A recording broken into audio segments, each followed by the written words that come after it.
Good morning, everybody. And you might notice that Pastor Greg is here. The problem has been that I've been apparently heretical in what I've been teaching. So the Presbyterians asked Greg to sit in on my class. No, not at all. In fact, it's wonderful having him here because what we'll be talking about today, I mean, not the only thing, one of the things we'll be talking about is the passage that we'll be reading today in worship. And that is the story of Jesus meeting two disciples on the road to Emmaus. I put out Bible, because we're going to be reading some of these passages. I put out Bibles for you, and if you'd like to read along with that, that would be fine. You have to excuse my dress. I'm a little less formal than I'm never really very formal. But I have to go over to the Masonic Center after this, and we're doing a corned beef and cabbage feed. So more things that are not going to get too messed up. So if you weren't here last week, just very briefly, what we're doing, and this is in conjunction with what we have been looking at in the past. We started on Ash Wednesday, and after, during the season of Lent, we were looking at the creeds of the church. And part of the creeds of the church is this rather brief statement that we believe, whether it's the Nicene Creed or the Apostles' Creed, we believe in the resurrection of the body. And what I'd like to do in these three classes is to talk just about what that means. And we're going to be doing that by looking at the post-resurrection experiences and narratives that we have in the Gospels. Last week, one of the things I wanted to mention here, because it's going to be relevant today, there's this other part of the Apostles' Creed that we believe that Jesus descended into hell. And there was able to release the saints from captivity, this was prior to his resurrection and just after his crucifixion. And it doesn't really seem to play much of a role in our theology, but there does appear to be in the 1st or 2nd century this sense that, given the three-tiered universe at the time, heaven, earth, and Hades or Sheol or whatever you wanted to name it, the underworld, there was a holdover from the ancient world that all people, all souls, lived in the underworld as shades. They were like ghostly figures. It didn't matter if you were good or bad, or everybody went down there. By about the 4th or the 3rd century of BCE, there came to be the sense that there were some who would ascend to heaven and live eternally, and whether we're talking about the Greeks who believe this, or we're talking about some of the Hebrew people who would believe this as well. So the development of heaven and hell is happening within 3 or 4 centuries of Jesus at this time. So there is this sense that at Jesus' crucifixion, the first order of business was to descend into hell and release these saints, and that would be Moses and Adam and all of the great saints of the Hebrew Bible. Last week we talked about, we're going to look at this in a historical fashion. And Paul, when we read the New Testament, we see Matthew, Mark, Luke, and John, and the Acts of the Apostles, Romans, 1st, 2nd Corinthians.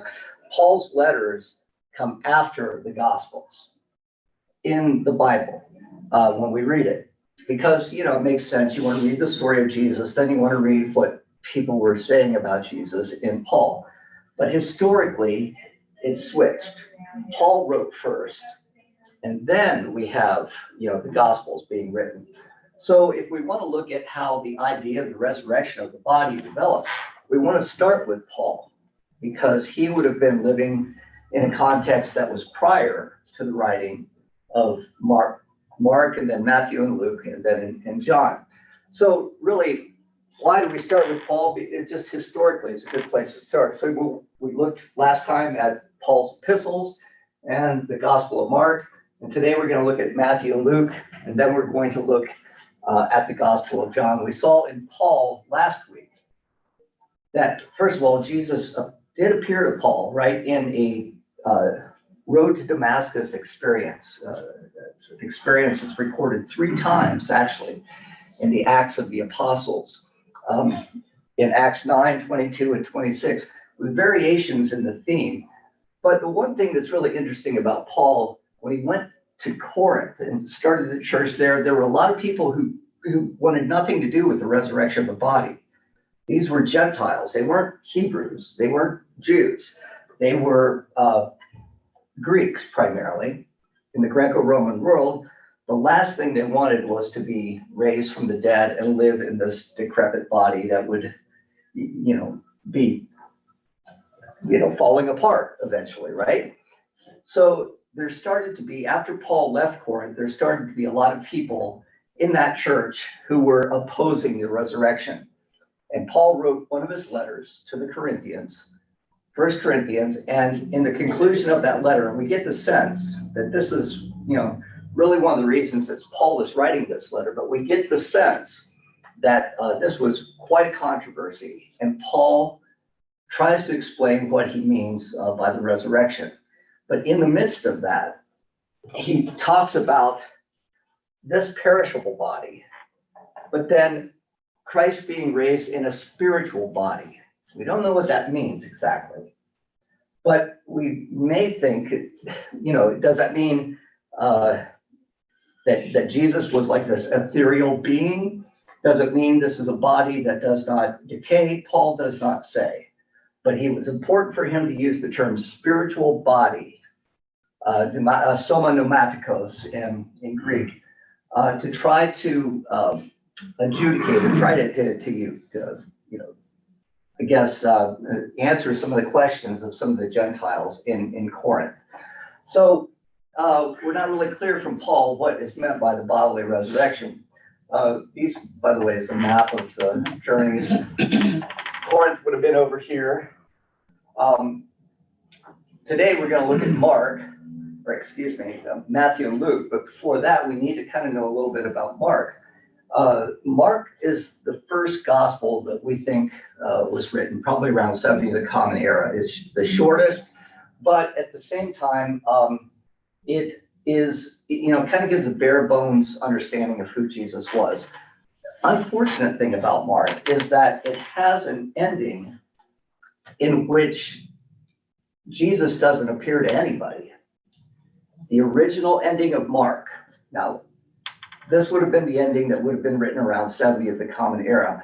Later, maybe 10, 20, 30, we don't know how many, well, actually it's more than that, 50, 70 years later, another ending was appended to it that talked about resurrection appearances. But the very first ending of Mark just has the women going to the tomb and finding that the tomb is empty. It's the morning of would be Sunday morning, right? The women are going to the tomb and they're concerned about who's going to roll away the stone. They get there, the stone is rolled away, and in the tomb there is a young man, and he says, "Why are you looking for the living among the dead? Look, he has been raised and he is going before you to Galilee, as he said. Go and tell his disciples." And then in Mark it says, the women were afraid and they left and they didn't say anything to anyone. The end. They didn't say anything to anyone, right? So we don't even have, in the earliest tradition, the gospel tradition, Jesus bodily appearing to anyone in Mark. This was obviously a problem because it was a central tradition. We know that the apostles had some sort of experience of the presence of Jesus in their lives after his death. They didn't just fade away into nothing, into yet another messianic movement in Palestine at the time, of which there were many, so many that we don't even know the names of all the messiahs that people believed had been raised, right, or who had been presented as the long lost Messiah. But Jesus of Nazareth persisted. his tradition persisted. So there was some sort of experience that gave the apostles hope, that gave them strength against the Roman government, right? It's like standing up to Goliath, really. And that experience was, the foundation of their faith. And that persistence is what has led us to where we are today. So that's where we were with Mark. I wanted to mention Mark because when we look at Matthew and Luke, and we're going to be looking at those resurrection appearances in Matthew and Luke, one thing is clear, that both of those gospel authors had Mark in front of them when they were reading. So you will read that little core story that we just talked about, the women gathering spices, going to the tomb, being concerned about who's going to roll away the stone, encountering, Mark says it's a young man. Matthew, it's going to be an angel, if I got it right. Luke is going to be two angels, right? But it's roughly the same story. Why are you looking for the living among why are you looking for the living among the dead, right? Why? Look, he's been raised. He is going before you. Go and tell his disciples. You can read that almost word for word in Mark, and Matthew, and Luke, which suggests that Mark was probably, a foundational gospel for people writing Matthew and Luke. Now, just a little overview. How did Matthew and Luke get to be so much longer than Mark? Mark is 16 chapters long. Matthew and Luke weigh in at about 24 to 28 chapters long, right? Well, if you read both of these together, you will see they have material in common to them that is not in Mark. And so it's hypothesized that at the same time they had a group of sayings that they kind of brought together and created their gospels. But this is what is going to interest us today. Not only did they use Mark in this document called Quella, a source, but they had material that was unique to them. And that material is what scholars like to look at because it gives us a sense of the people writing this gospel, let's say Matthew or Luke, had very, very specific concerns. And they were growing out of a very, very geographically specific community. And you'll see how interesting this can be when we start to read Matthew. But it gives us a sense of what their unique concerns were. So that's really where we were last time. And I wanted to begin with Matthew. But before I do, a brief introduction of our past. Are there any questions about that? What I just told you here is what just drives a lot of college students out of the New Testament class in college because they want to hear that the Bible, came directly out of heaven from God, and there's, but scholars, yeah, go ahead. I was just wondering, you mentioned like that Paul came first, and you gave the approximate years of when each of the Gospels and so on came to be. I'm just curious, how does anyone know that? How is that determined? If that's too complicated of a question. It's the main thing that is the focus here is there was a cataclysmic event that happened in 70 of the Common Era, and that was the destruction of the Jewish temple by the Romans. Okay. It appears that Mark, Matthew, Luke, and John were aware of that. It does not appear that Paul was aware of that. Okay. So Paul was still going, writing letters and saying, I'm going to go back to Jerusalem. Well, he would not go back to Jerusalem if there were no Jews there, and there weren't after 70. They had been dispersed all over. So that's one of the main reasons. I mean, there are other grammatical and linguistic reasons that we can look at as well. Mm-hmm. But that's the primary reason. We wouldn't expect, Mark to give a description of what was going to happen in the end time that almost looked exactly like what happened with the temple. So Mark must have witnessed that and said, hey, we're living in the end times, he put that description in Jesus' mouth, as a prediction of what's going to happen 50 years down the line. But in fact, Mark was writing over here in 70 and using this as an example of, look, the end times are near, just as Jesus said, because of, all these cataclysmic events that are happening. So other questions about that? Yeah, that's precisely the kind of question that we would get in our college classroom. Like, wait a minute, now, how do you know that? Yeah. And this is what biblical scholars do. They have their whole life laid out in front of them, looking for clues like this. I didn't know if they like dated their writings or anything. No, Okay. they don't. But contextual clues help us in that. So, well, when we look at Matthew, we know a few things about Matthew. It was probably written around 85 of the Common Era. We have scholars say Mark's written in 70, Matthew and Luke about 85, and then finally the Gospel of John around 100 or so.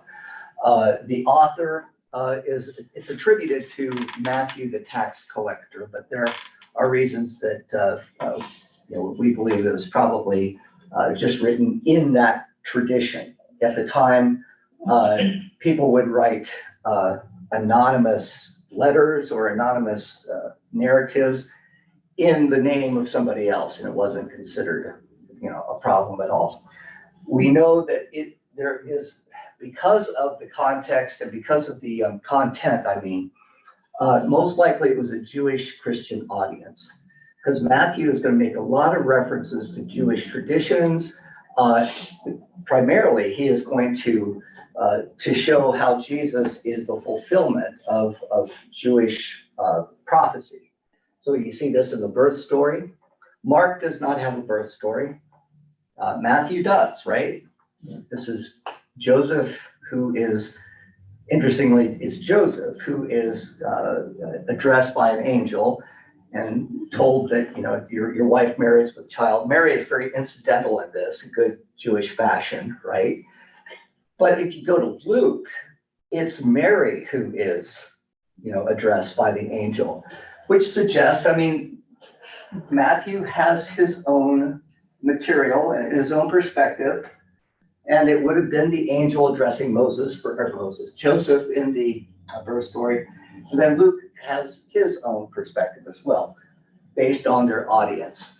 So, but both of those want to emphasize that Jesus is the fulfillment of prophecy, the longed for Davidic Messiah.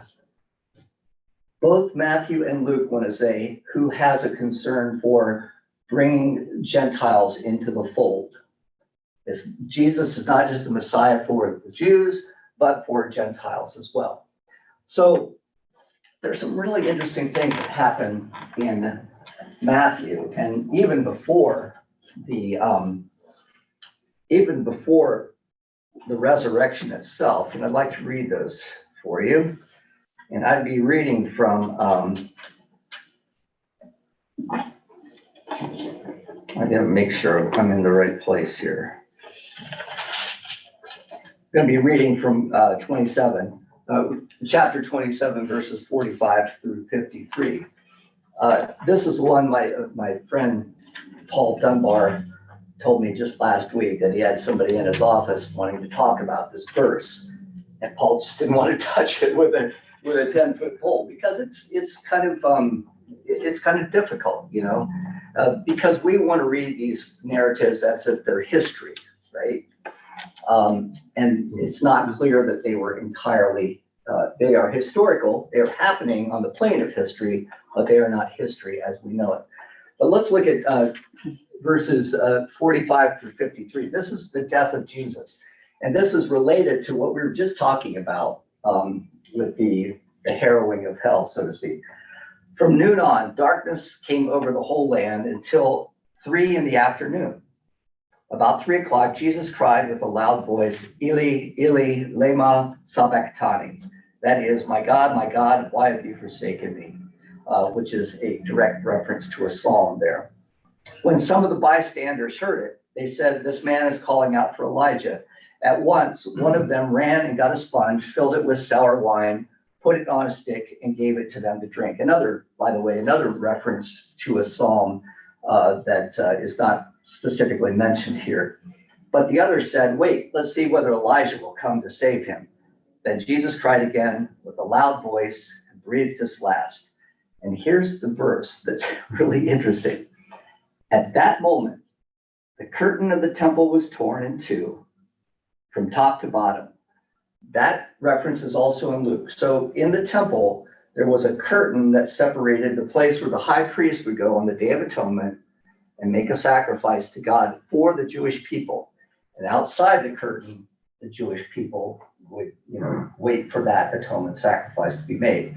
Now, that curtain is torn in two, and the people stand individually, and as a community before God without the mediation of the priest.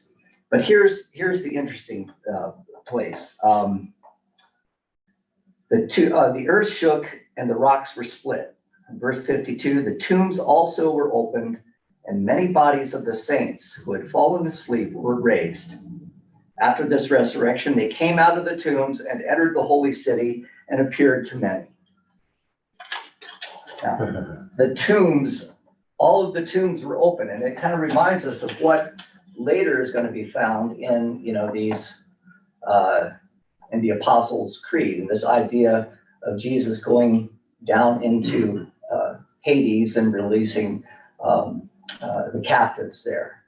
But that's a verse that you will very rarely hear mentioned in a sermon, as you might imagine. Yeah, go ahead.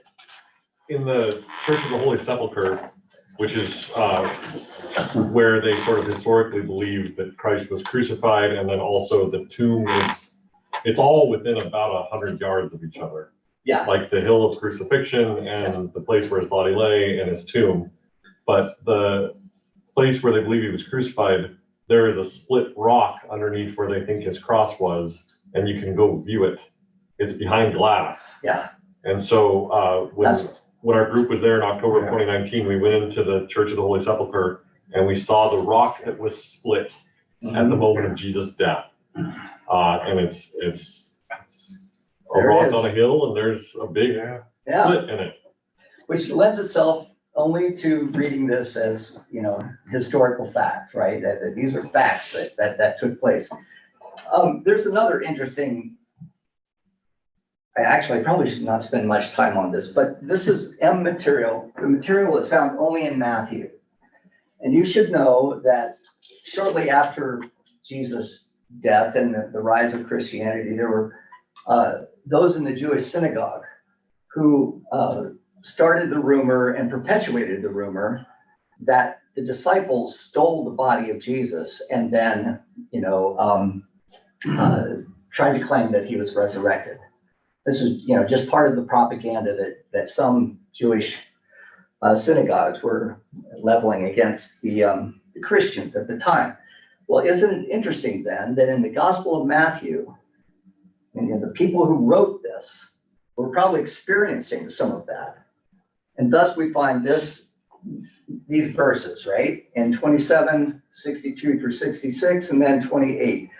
Let me just read it. The next day, and that is after the day of preparation, the chief priests and the Pharisees gathered before Pilate and said, "Sir, remember what the impostor Jesus said while he was still alive. After 3 days, I will rise again. Therefore, command the tomb to be made secure until the third day. Otherwise, his disciples may go and steal him away and tell the people he has been raised from the dead, and the last deception would be worse than the first." Pilate said to them, "You have a guard of soldiers. Go, make it as secure as you can." So they went with the guard and made the tomb secure by sealing the stone. And then we have the story of the resurrection of Jesus, which I'll read briefly here. And then this other report that comes. Jesus is raised from the dead. And then here's what we have in verse 11. While they were going, some of the guard went into the city and told the chief priests everything that had happened. Jesus was raised, despite our being at the tomb, right? After the priests had assembled with the elders, they devised a plan to give a large sum of money to the soldiers, telling them, "You must say, his disciples came by night and stole him away while we were asleep. If this comes to the governor's ears, we will satisfy him and keep you out of trouble." So they took the money, the guards took the money, and did as they were directed. And this story is still told among the Jews to this day. So you can see that in the writing of this, around 85 of the Common Era, the community that was writing this was probably being assailed by these stories. "Oh, you guys just stole the body of Jesus." No, we did not, And so they put it in the gospel as a plan, right? That Herod and the others, that Pilate and the chief priests had to try to, foil the whole movement. But despite that, the movement of Jesus is still strong. So really, the only resurrection appearance we have is the one that we see in Mark. It's just a variation on Mark. And let me read that for you if I can. After the Sabbath, as the first day of the week was dawning, Mary Magdalene and the other Mary went to see the tomb. Now, the women who go to the tomb are different in each of these renditions. You'll see next week in John, it's Mary Magdalene alone who goes to the tomb while it's still dark. And suddenly there was a great earthquake, for an angel of the Lord descending from heaven came and rolled back the stone and sat on it. My work is done here, right? You see him up on the stone crossing his legs almost, right? His appearance like lightning and his clothing white as snow. For fear of him, the guards shook and became like dead men. But the angel said to the women, "Do not be afraid. I know you are looking for Jesus who was crucified." This is almost word for word out of Mark. "He is not here, for he has been raised, he has said, as he said. Come see the place where he lay. Then go quickly and tell his disciples, he has been raised from the dead, and indeed he is going ahead of you to Galilee. There you will see him." This is where the Gospel of Mark ends. The women say, oh, we're too afraid. We're not going to say anything. But then Matthew continues on. "This is my message for you." So they left the tomb quickly with fear and great joy and ran to tell his disciples. Suddenly Jesus met them and said, "Greetings." How's it going? And they came to him, took hold of his feet and worshiped him. Then Jesus said to them, "Do not be afraid. Go and tell my brothers to go to Galilee, and there you will see me." Interesting, right? Jesus now appears to the women. And this is the first reference we have to Jesus being raised bodily, because the women didn't go and just grab at the feet of an apparition, but they grabbed at the feet of Jesus. Very clear about that. And we're going to see in Luke that Jesus' body is very, very important. But this is all we have for bodily resurrection in Matthew. Any questions? I don't want to be the only one talking here. Well, then the most important, probably the most well-known aspect of Matthew's resurrection appearance is just a few verses long, but it's referred to as the Great Commission. And that is Jesus giving directions to his disciples to do what the Messiah came to do. Now the gates are open, so to speak, for you to go into all the world and preach the good news. So they meet Jesus at a mountain. This is what this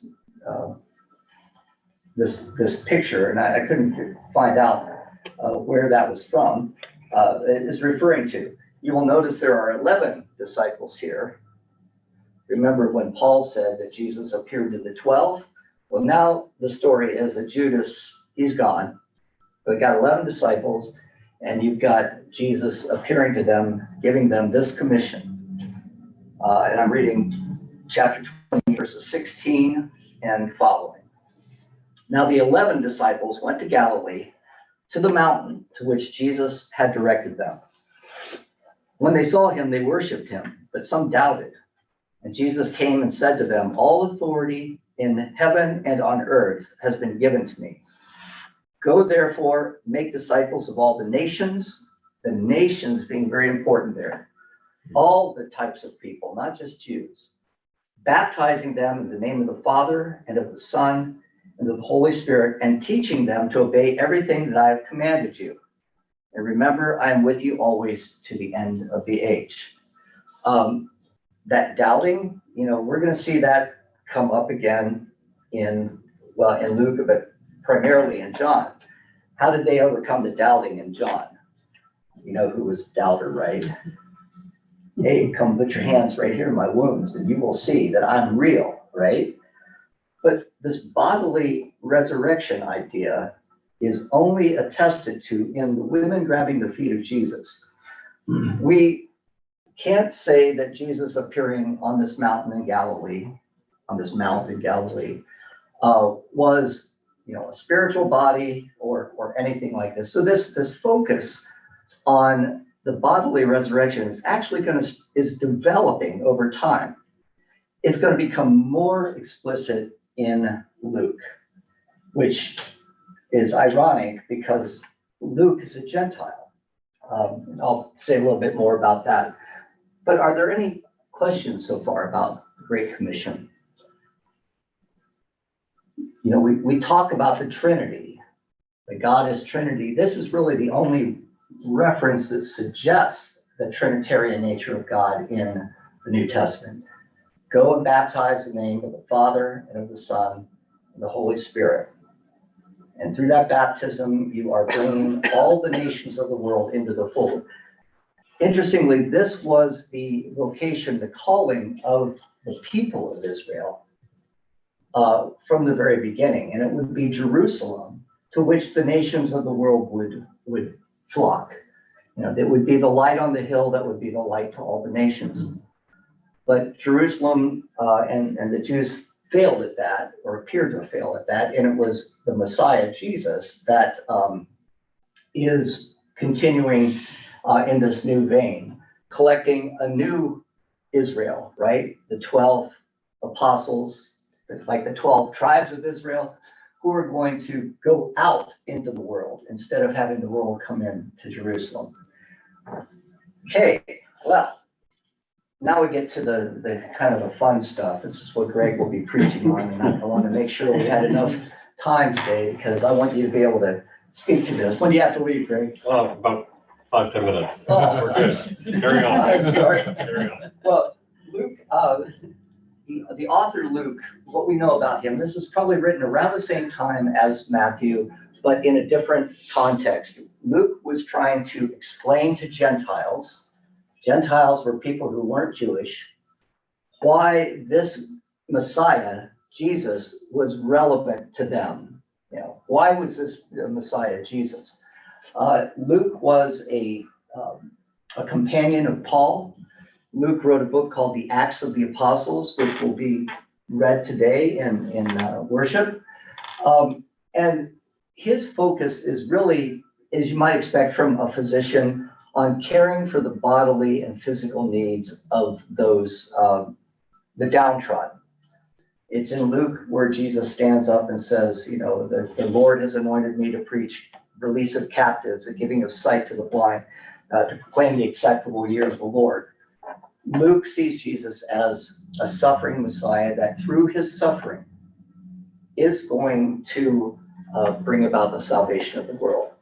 Now, why is that important?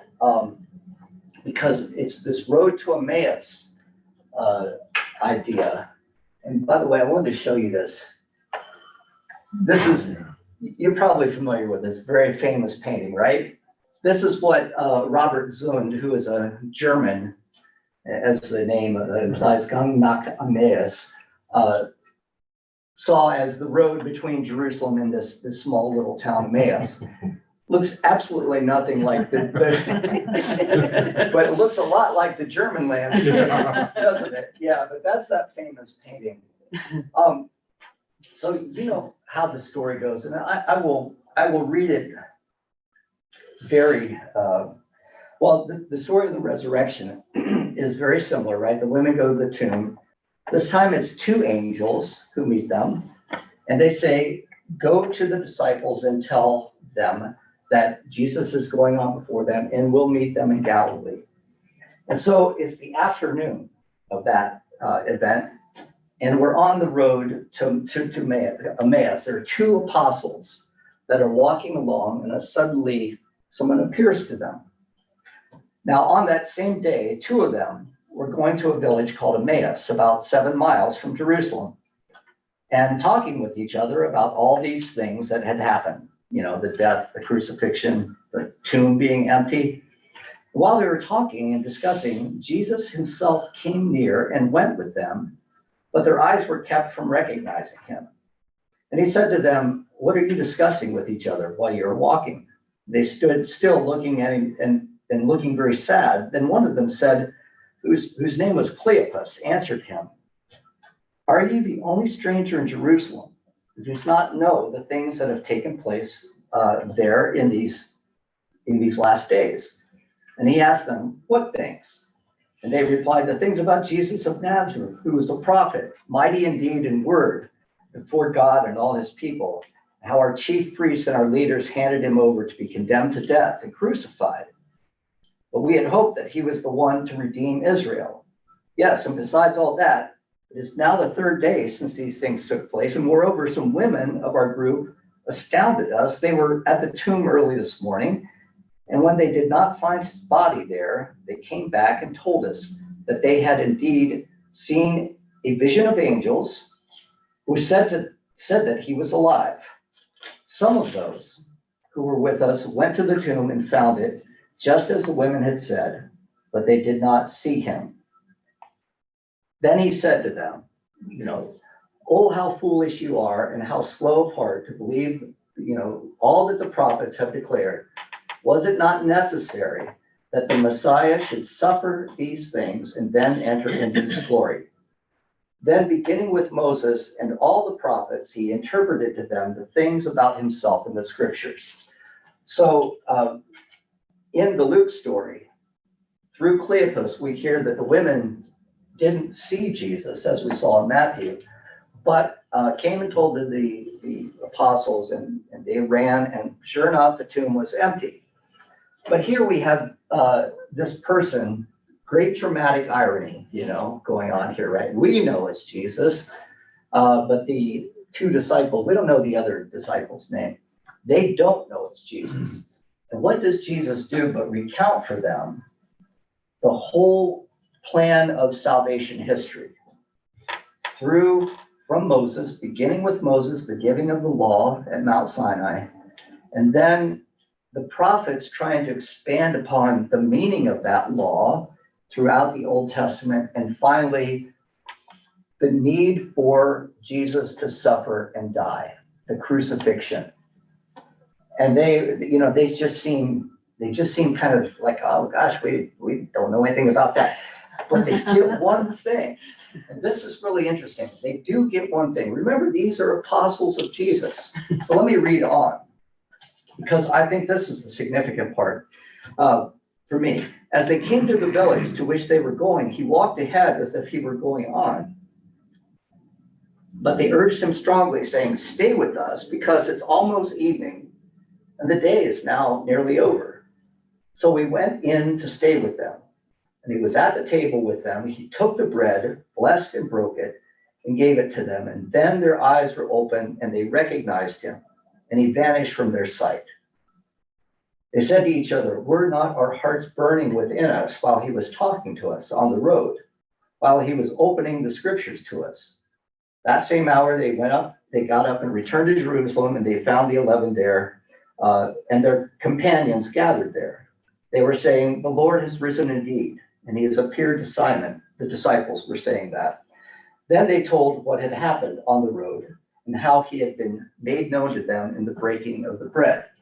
Now, isn't it interesting that these disciples knew nothing of the abstract salvation history that we ostensibly, they would have probably picked up as being part of who Jesus was. But remember, being part of his entourage, right? But remember, they were always kind of confused, like, I don't understand why he's doing this. But the one thing they did understand was what? The second part of this, the hospitality, right? Yeah. This is what we get, right? Oh, I'll see you guys later. I'm on my, oh, no. Stay with us. It's about dark. You probably need something to eat. That was what they got. That was the important part of that. And in that hospitality and the breaking of the bread, this wonderful scene, their eyes were opened and they saw Jesus. As if to say, in the breaking of the bread, in the giving of sustenance, nutrition, whether spiritual or physical to others, that is when we catch an intimation or glimpse of Jesus. We'll never grasp onto Jesus, completely. But that, in all the preaching that took place, right? The preaching is great. It helps us, but this is the place where it starts. That's what I seem to get out of that. Greg, I know. I love that. Yeah. And it's also one of my favorite post-resurrection appearances for precisely that reason.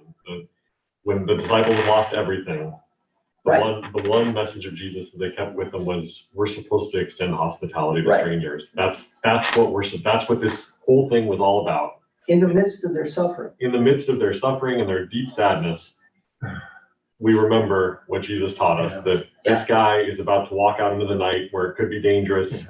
He's probably hungry. He's probably tired. Hey, come stay with us and let's share a meal together. And I love the way you said that. Preaching's important. The whole salvific history is important. Yeah. I do that. But ultimately, if we're not extending hospitality to the stranger. Right. Yeah. Absolutely. Did you plan the covered dish for this Sunday then? Because of that? We have a potluck after church today. Yeah. Jesus will be made known in the breaking of the bread. Yeah.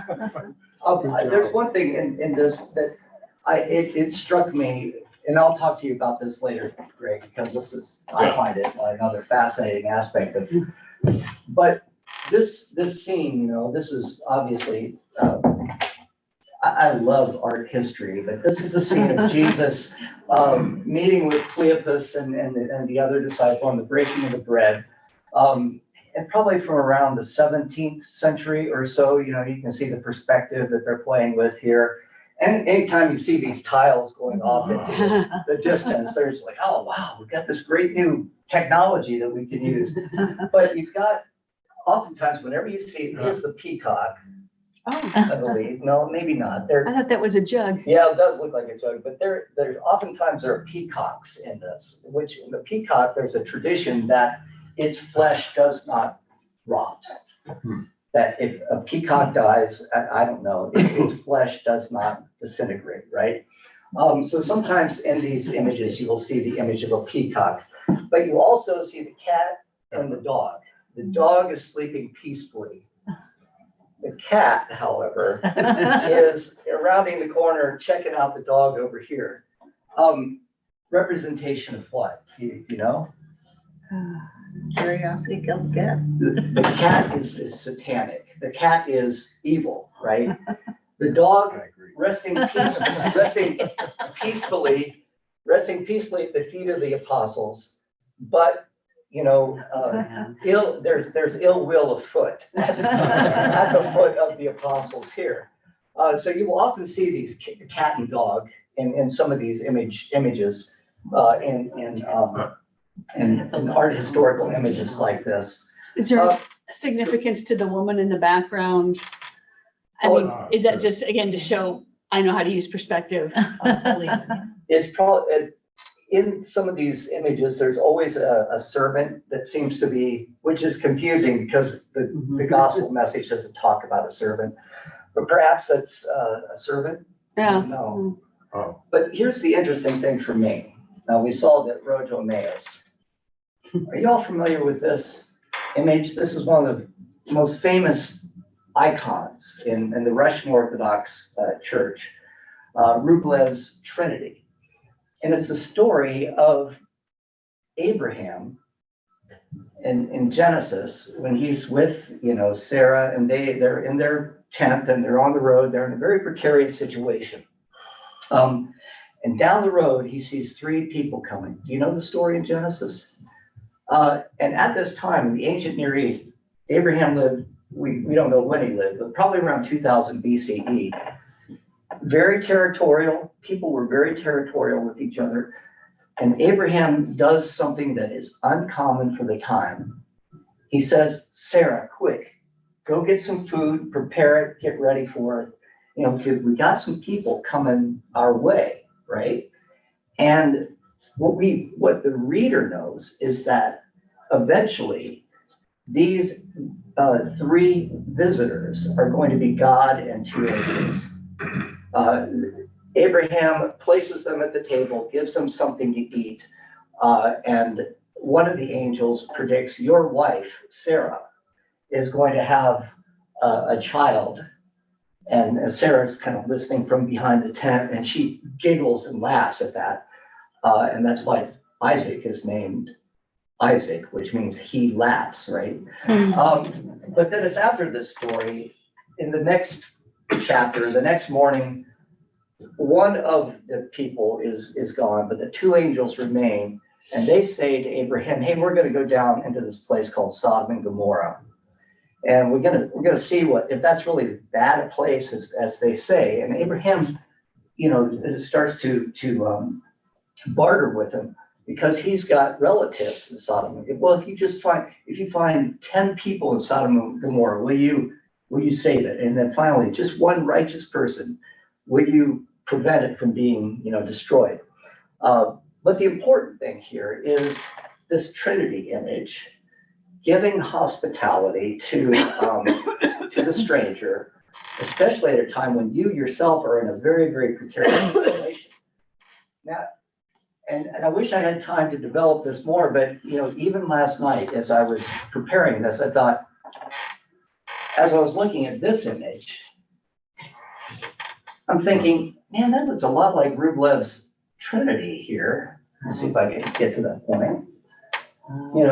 Here we go, and of course, Abraham is not one of them, but this would be God in the center, and then the two angels, and the focus being on hospitality. And this story of Jesus and the disciples on the road to Emmaus seems to recall something of that story as well. And I haven't done much thinking beyond that. But these things hit you at most inopportune times, it seems. But anyway, Jesus is revealed in the breaking of the bread. In the giving of hospitality, the practice of hospitality, we get an intimation. And I love the word intimation. That's seeing something out of the corner of your eye. I'm not sure. But still, you're absolutely sure it's there, but you can't, latch onto it for sure. But that's what happens with the disciples. And they go and they learn, well, Jesus also appeared to Peter as well. But Jesus doesn't eat anything at this table. He just breaks the bread. And you probably know that, prior to this, when Jesus broke the bread, says, this is my body, which is broken for you, and pours out the wine. That's what this is recalling, the way that he breaks the bread and pours wine. Go ahead. Is that a hiking staff or what? I was wondering too. I've been trying to figure that out. That is a sign, an official sign of the church, which was used by the Roman Catholic Church. You often see Jesus carrying a staff that has a little cross like this. But at this time, in the 16th century, it would have been very important because the Protestant Reformation is going on. So you want to see the presence of the Roman Catholic Church in this, right? So this is Jesus, and that's Jesus' authority. That's my guess, I would say. But you will often see Jesus in the harrowing of hell, bringing in the staff of the church with him. I want to conclude. I know we only have about 10 minutes, but so far, we've not seen anything of bodily resurrection except in this story that we're going to read.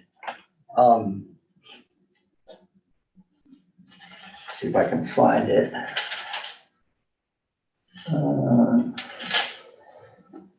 Should have written this down here. Which one exactly? Jesus appearing to his disciples, verses 36 all the way to 49 or so.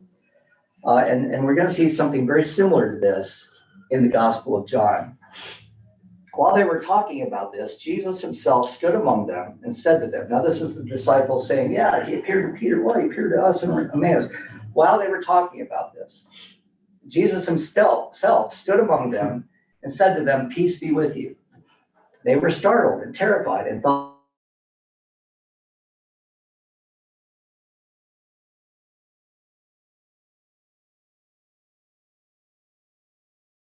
look at my hands and look at my feet. See that it is I myself. Touch me and see. Now we have the body coming into it. And as if there's any